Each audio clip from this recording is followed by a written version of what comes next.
ആരാ ചുമതലപ്പെടുത്തിയിട്ടുള്ളത്? ഇതേ വിദ്യാഭ്യാസ മന്ത്രിയല്ലേ പൊങ്കാലയുടെ പിറ്റേന്ന് രാവിലെ പറഞ്ഞത് കോർപ്പറേഷൻ കൃത്യമായിട്ട് അവരുടെ ഉത്തരവാദിത്വം നിർവഹിച്ചു, നഗരമൊക്കെ ശുചീകരിച്ചു എന്ന്? എന്തേ വിദ്യാഭ്യാസ മന്ത്രി ആ വർഷവും ഇതൊക്കെ മാറ്റുന്നത് അവർ തന്നെയാണ്. അത് 2-3 ദിവസം കഴിഞ്ഞ് ഉത്സവത്തിന്റെ പൂവെല്ലാം ബാക്കി എല്ലാ ചടങ്ങുകളും പൂർത്തിയായതിനു ശേഷം 1-2 ദിവസം കഴിഞ്ഞ് അവർ തന്നെ മാറ്റാറുണ്ട്.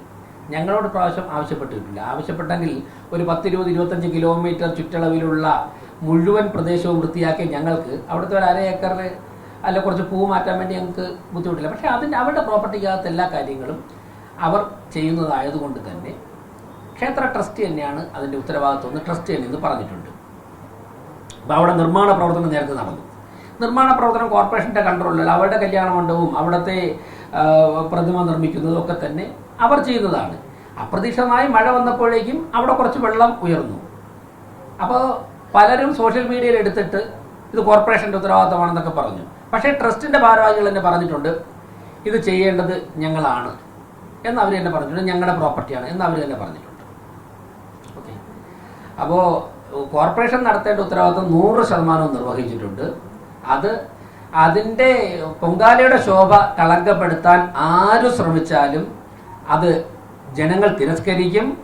മാത്രവുമല്ല, ഇത്തരത്തിൽ മനോഹരമായി നടന്ന ഒരു ആചാരത്തെ കേവലം രാഷ്ട്രീയ താല്പര്യം വച്ചുകൊണ്ട്, പ്രത്യേകം ചിലപ്പോൾ ഇപ്പോൾ അസംബ്ലി തെരഞ്ഞെടുപ്പൊക്കെ വരുന്നുണ്ടായിരിക്കും ചിലരൊക്കെ രംഗത്തിറങ്ങുന്നത്, വച്ചുകൊണ്ട് വിവാദത്തിലേക്ക് വലിച്ചിഴയ്ക്കുന്നത് ആരോഗ്യകരമല്ല. അതിൽ നിന്നും പിന്മാറണം, അത് അവസാനിപ്പിക്കണമെന്നാണ് എനിക്ക് സൂചിപ്പിക്കുന്നത്. ആരാ ചുമതലപ്പെടുത്തിയിട്ടുള്ളത്?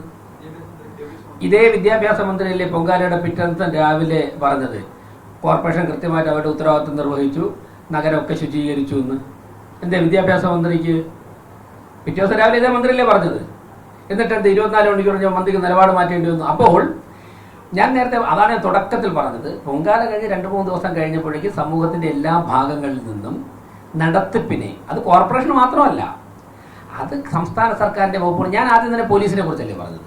1750 വനിതാ പോലീസുകാരെ വിന്യസിച്ചുകൊണ്ട് വളരെ നന്നായിട്ട് പോലീസ് സേവനം അനുഷ്ഠിച്ചു. ഇങ്ങനെ അപ്രീഷിയേറ്റ് ചെയ്യുമ്പോൾ കോർപ്പറേഷനെയും ചെയ്യും. അതിനൊരു അസ്വസ്ഥതയിൽ അടിസ്ഥാന പ്രശ്നം എന്തെന്നറിയോ? അത് ഈ പറയുന്നവർ മനസ്സിലാക്കേണ്ടത് അവർക്ക് ഭരണം നഷ്ടപ്പെട്ടു. ഈ വസ്തുത അംഗീകരിക്കണം. തോറ്റാൽ പിന്നെ വലിയ ഡെക്കറേഷൻ ഒന്നും വേണ്ട, തോറ്റായിട്ട് അംഗീകരിക്കണം. പ്രശ്നം അതാണല്ലോ. ഈ തോൽവി ഇപ്പോഴും ബഹുമാനപ്പെട്ട മന്ത്രി ഉൾപ്പെടെ തോറ്റത് ഇപ്പോഴും അംഗീകരിക്കാൻ തയ്യാറല്ല.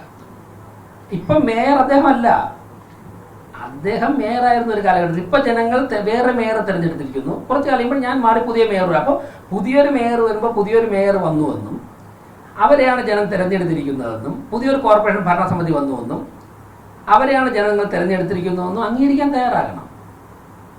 ഇപ്പോഴും ഈ എല്ലാ ഭരണ സംവിധാനങ്ങളും ഞങ്ങളുടെ കയ്യിലാണ് എന്നൊരു ധാരണ മനസ്സിൽ കിടക്കുന്നതുകൊണ്ടാണ് ഈ പ്രശ്നങ്ങളൊക്കെ തോന്നുന്നത്. എല്ലാം ഞങ്ങളാണ് ചെയ്യാവുള്ളൂ. വിദ്യാഭ്യാസ വകുപ്പിന്റെ കാര്യം ഭംഗിയായിട്ട് നോക്കട്ടെ, കോർപ്പറേഷൻ്റെ കാര്യം ഞങ്ങൾ നോക്കിക്കോളാം. കോർപ്പറേഷൻ ഭരിക്കാൻ വേണ്ടി ജനങ്ങൾ ഏൽപ്പിച്ചിരിക്കുന്ന ഒരു ഭരണസമിതി ഉണ്ട്. ആ ഭരണസമിതി നോക്കാം. അതിന് കൃത്യമായിട്ട് ശേഷിയുള്ളവർ തന്നെയാണ് കോർപ്പറേഷൻ്റെ ഭരണത്തിന് നേതൃത്വം കൊടുക്കുന്നത്.